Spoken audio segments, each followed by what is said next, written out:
ఈరోజు బాబాగారు అందించే సందేశం ఏమిటంటే కనుక, తప్పు చేస్తున్నావు బిడ్డ. ఇప్పటికే ఎన్నోసార్లు చెప్పాను.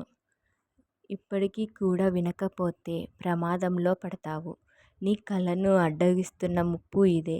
వెంటనే తెలుసుకోమ్మా అని బాబాగారు మనకు ఒక తెలియని సందేశాన్ని అందిస్తున్నారు. ఆయన మనకు చెప్పాలి అనుకుంటున్నారు. ఎన్నిసార్లు చెప్పినా కూడా నీకు ఈ సందేశం అర్థం కావడం లేదా? లేక నీ యొక్క మొండి పట్టుదలను మార్చుకోలేకపోతున్నావా? ఏది ఏమైనప్పటికీ కూడా ఈ సందేశం నువ్వు తెలుసుకోకపోతే నీ కల అనేది అడుగడుగు ఆలస్యం అవుతుంది తప్పితే ఆ కల తీరే గడియ అనేది నీ జీవితంలో రాదు. ఎందుకంటే నీ కలను అడ్డగిస్తున్న ముప్పు ఇదే కనుక. బిడ్డ, ఇప్పుడు నేను చెప్పే 9 విషయాలలో జాగ్రత్తగా ఈరోజు నుంచి నీ జీవితంలో అలవాటు చేసుకునే ప్రయత్నం చేయి. అసలు ఈ 9 విషయాలు నేను ఎందుకు తెలుసుకోవాలి బాబా? దీనివల్ల నాకు వచ్చే ఉపయోగం ఏమిటి బాబా అని నీవు నన్ను అడగవచ్చు. బిడ్డ, ఈ 9 విషయాలు తెలియకముందు నీ జీవితం ఎలా ఉంది? ఈ 9 విషయాలు తెలిసిన తర్వాత నీ జీవితంలో ఎంతటి గొప్ప మార్పు అనేది వస్తుంది. ప్రతిదీ కూడా ఈ క్షణం నుంచే అర్థమవుతుంది. ఎందుకంటే మనిషి జన్మ ఎత్తిన తర్వాత ప్రతి ఒక్కరిలో కూడా ఒక గుర్తింపు రావాలి, ఒక విలువ పెరగాలి, నాకంటూ ఒక ప్రత్యేకమైన స్థానాన్ని ఏర్పరచుకోవాలి, నేను కన్న కలలన్నీ కూడా తీర్చుకోవాలి అని చెప్పి ప్రతి ఒక్కరికి ఆశ ఉంటుంది. కానీ ఆ ఆశ అనేది ఎందరిలో కొందరికి మాత్రమే తీరుతుంది.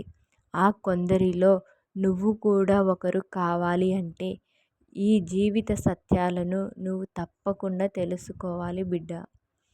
ఎక్కడికి వెళ్ళినా కూడా నీ యొక్క పేదరికాన్ని చూసి నీ దగ్గర డబ్బులు లేవని చెప్పి ఎంతోమంది నిన్ను అణగతొక్కే ప్రయత్నం చేస్తున్నారు.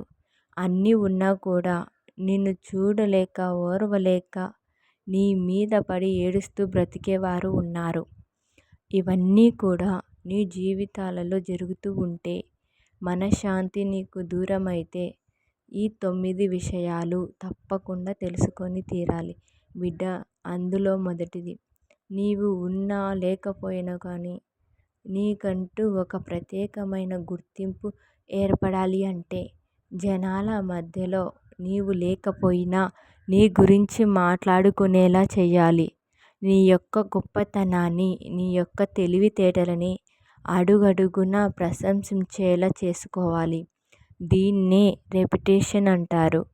ఈ విధంగా జనాల మధ్యలో ఉన్నా లేకున్నా కూడా ఆ రెప్యుటేషన్ అనేది నువ్వు ఎప్పుడైతే ఏర్పరచుకుంటావో జీవితంలో నీవు సగం గెలిచినట్లే అని తెలుసుకో. రెండవది, ఎవరితోనైనా నీకు గొడవలని వచ్చినప్పుడు వారితో నువ్వు చాలా ప్రశాంతంగా, అంటే చాలా కూల్గా, రిలాక్స్గా వాదించడం మొదలుపెట్టు. ఎందుకంటే ఎప్పుడైతే ఎదుటి వారి ద్వారా నువ్వు ఎప్పుడైతే సహనాన్ని కోల్పోతావో అప్పుడు ఖచ్చితంగా నువ్వు జీవితంలో బాధపడాల్సి వస్తుంది. ఎందుకంటే ఎవరైతే ఇద్దరి మధ్య గొడవ జరుగుతున్న సమయంలో ఎవరైతే ఎక్కువ ఓర్పుని, సహనాన్ని కోల్పోతూ ఉంటారో వారే తర్వాత ఎక్కువగా బాధపడాల్సి వస్తుంది. ఆ ఓర్పుని, సహనాన్ని కోల్పోయినప్పుడు విపరీతమైన కోపంతో వారు ఊగిపోతూ ఉంటారు. రేపు ఆ కోపం వల్ల వారి నోటి నుంచి ఏం మాట్లాడుతున్నారో కూడా వారికే తెలియనన్ని మాటలు అనేసి తరువాత నేనేనా ఇలా మాట్లాడింది అని చెప్పి మళ్ళీ వాళ్ళ ముఖం చూసినప్పుడు సిగ్గుతో వారి యొక్క ఇది ఏమైతే ఉంటుందో, ఆ విలువ ఏమైతే ఉంటుందో అది నా యొక్క మాటల ద్వారా నేనే చేజార్చుకున్నాను అని చెప్పి సిగ్గుపడుతూ ఉంటారు. కనుక ఎదుటి వారితో ప్రశాంతంగా వాదించడం మొదలు పెడితే వారికంటే విలువైన వారు, వారికంటే తెలివైన వారు మరొకరు ఉండరు అని గుర్తుంచుకో బిడ్డ. ఇక మూడవది ఏమిటంటే, ఎదుటి వారితో నువ్వు మాట్లాడేటప్పుడు నీ యొక్క మాట తీరు అనేది చాలా మంచిగా ఉండాలి. నీవు ఉన్నా లేకపోయినా కానీ తను ఉంటే ఈ సమయానికి నాకు ఒక మంచి సలహా చెప్పుండేది, నా యొక్క బాధని అర్థం చేసుకొని వెంటనే ఓదార్పునిచ్చేది అనేటువంటి ఒక మంచి పేరు అనేది నువ్వు తెచ్చుకోవాలి. ఇలా తెచ్చుకోవాలి అంటే ఎదుటి వారితో మాట్లాడేటప్పుడు కానీ వారు చెప్పే మాటలు వినడం అనేది చాలా ముఖ్యం. అప్పుడే నీకు ఆ మంచి పేరు వస్తుంది అని గుర్తుంచుకో. ఇక నాలుగవది ఏమిటంటే కనుక, నీకంటూ ఒక ప్రత్యేకతను ఏర్పరచుకోవాలి. అంటే నువ్వు ఇప్పుడు చేస్తున్న పని ఏదైనా కానీ ఆ పనిలో నువ్వే ఒక మాస్టర్వి అయి ఉండాలి. ఆ యొక్క పని గుర్తొస్తే చాలు, అసలు నిన్ను మించిన వ్యక్తి నిన్ను ఇంకొకరు లేరు అని ఎదుటివారు చెప్పుకునేలా చూడాలి. ఆ పని దగ్గర వారికి నీతో అవసరపడితే వెంటనే వాళ్ళు నిన్నే పిలిచేలా చూడాలి. అది చిన్న పనైనా కానీ పెద్ద పనైనా కానీ నీకంటూ ఒక ప్రత్యేకమైన పనిని ఎంచుకున్నప్పుడు ఆ పనిలో నువ్వే తోపు అవ్వాలి అని గుర్తుంచుకో. ఇక తర్వాతది ఏమిటంటే ఐదవది, ఇది చాలా ముఖ్యమైనది. అడగకుండా ఎప్పుడూ కూడా ఎవరి దగ్గర కూడా నీ యొక్క ఉచిత సలహాలను ఇవ్వద్దు. ఇప్పటికే ఇలా ఎన్నోసార్లు ఇచ్చి పక్కకు వచ్చి నాలుక కొరుక్కున్న రోజులు నీ జీవితంలో చాలా ఉన్నాయి. గబక్కుని ఇలా చెప్పేసానే, ఆ టైంలో ఆ సలహా ఇవ్వకుండా ఉండింటే బాగుండు అనేటువంటి పరిస్థితులు అనేటివి నీ జీవితంలో చాలా జరిగే ఉంటాయి. కనుక ఎవరైనా నీ దగ్గరికి వచ్చి సలహా అడిగితే మాత్రమే సలహా ఇవ్వాలి. అంతేకాని అడగకుండా ఎప్పుడు కూడా ఒకరికి సలహాలు ఇవ్వవద్దు. ఇలా ఇవ్వడం వల్ల ఆ సలహా పనిచేస్తే ఓకే, చెయ్యకపోతే వీడిచ్చిన సలహా వల్లే నేను నష్టపోయాను, ఆ రోజు అతని మాట నేను వినకపోయి ఉంటే బాగుండేది అని నీ యొక్క మాటని భవిష్యత్తులో వారు ఎప్పుడు కూడా వినకపోవచ్చు. అడిగి తీసుకునే సలహాకి విలువ ఎక్కువగా ఉంటుంది అని గుర్తుంచుకో. ఇక ఆరవది ఏమిటంటే కనుక, బిడ్డ, ఎప్పుడైనా కానీ నీ యొక్క సొంత నిర్ణయాల మీదనే నీవు ఆధారపడి బ్రతకాలి. ఒకరి చేతుల్లో నీవు కీలుబొమ్మవి ఎప్పుడూ కాకూడదు. ఒకరు ఆడించినట్లు నువ్వు ఎప్పుడు కూడా ఆడవద్దు. ప్రతి ఒక్కరు కూడా ఏదో ఒకటి సాధించాలి అనే కెరీర్లో కష్టపడుతూ ఉంటారు. కనుక జీవితంలో నీవు ఏదైనా సాధించినప్పుడు, ఎక్కువ డబ్బు సంపాదించినప్పుడు ఆ రెండింటిని చూసి ఎప్పుడైనా జనం నీ చుట్టూరునే తిరుగుతారు. కనుక ఆ రెండింటిని సాధించడం కోసమే నీ యొక్క ఫోకస్ ఉండాలి తప్పితే ఎదుటివారి చేతుల్లో కీలుబొమ్మవి మాత్రం అవ్వద్దు. దీనివల్ల నీ విలువ చాలా పడిపోతుంది అని గుర్తుంచుకో. ఇక ఏడవది ఏమిటంటే కనుక, బిడ్డ, ఎప్పుడైనా కానీ అవసరానికి మించిన ఎవరి దగ్గర ఎక్కువసేపు ఉండవద్దు, కూర్చోవద్దు. నేను ఖాళీగా ఉన్నాను కదా, కొంచెం సేపు వీరి దగ్గర కూర్చుంటే నాకు టైం పాస్ అవుతుంది కదా అని చెప్పి నీ మనసులో నువ్వు సజావుగానే ఆలోచించుకోవచ్చు. కానీ ఎదుటివారు నిన్ను ఎలా చూస్తారు అంటే, బేకారు ముచ్చట్లు వేసుకోవడం కోసం, సోది వాగడం కోసం, పని పాట లేక ఎప్పుడు వచ్చి నా దగ్గర వచ్చి ఎక్కువసేపు కూర్చుంటూ ఉంటుంది. దీనివల్ల నేను కొద్దిసేపు కూడా ప్రశాంతంగా ఉండలేకపోతున్నాను అని చెప్పి ఎదుటివారు నీ గురించి అనుకొని నిన్ను తక్కువగా చేసి చూసే అవకాశం ఉంటుంది. కనుక ఎప్పుడు కూడా ఎవరి దగ్గరైనా సరే అవసరానికి మించిన ఎక్కువసేపు ఉండకూడదు అని గుర్తుంచుకో.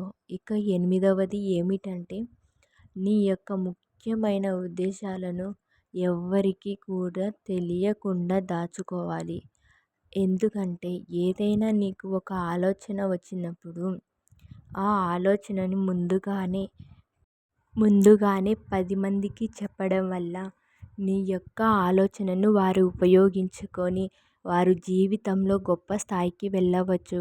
అలా వెళ్తే ఓకే, నిన్ను మంచిగానే అనుకుంటారు. ఒకవేళ ఆ ఆలోచన విఫలమయ్యి వారికి ఏదైనా నష్టం వచ్చినప్పుడు వారు నిన్ను ఎగతాళి చేస్తూ ఉంటారు.